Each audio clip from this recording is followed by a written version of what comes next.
thank you.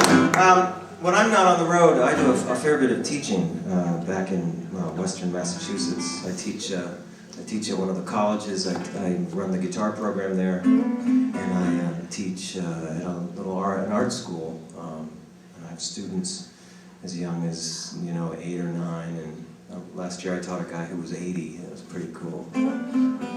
He had the biggest hands I've ever seen. And these are just such little frets. He really struggled, but he did it. He just loved gospel music, so all he wanted me to teach him were hymns. But he knew them sort of halfway, but he knew them halfway really well. The rest he didn't know at all, so he just made it up. So we were working on the hymns, and I'd go, well, that's really not how that part goes. But, he's 80, so really, he's right.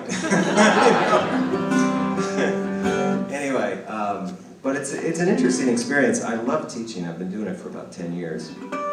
And it's interesting for me because I'm self-taught. And I've had people along the way show me things, but for the most part I've sort of put this all together on my own. With the aid of records, vinyl records. That's how I learned to play, was listening to records. So I want to play you a tune that I first learned off of a vinyl record. Now if you are in the room and you don't know what a vinyl record is, alright, we're going to have a show and tell here. I would love to hold up now here a round disc about the size of a medium pizza.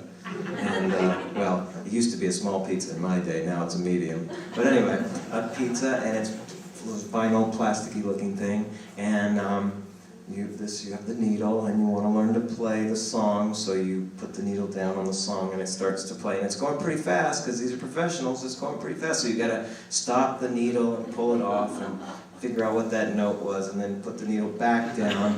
And when you're 10 years old, you're kind of clumsy. Well, sometimes when you're 20, you're kind of clumsy. And I was 10 years old and trying to pull the needle on and off and on and off, and I just destroyed the records, man. Because the needle just gouged out.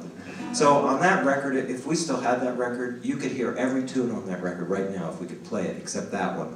The needle would just go right through it to the next track. Because I spent a long time figuring this out. And what nobody told me was that you could tune your guitar to another key. So this is a G major chord. And this other one is the way a guitar is usually tuned.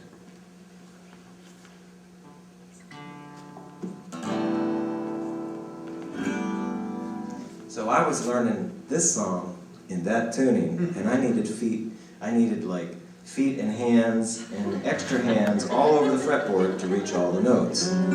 So it did teach me a certain amount of flexibility. And later when I figured out they were retuning the guitars, like, it's simple.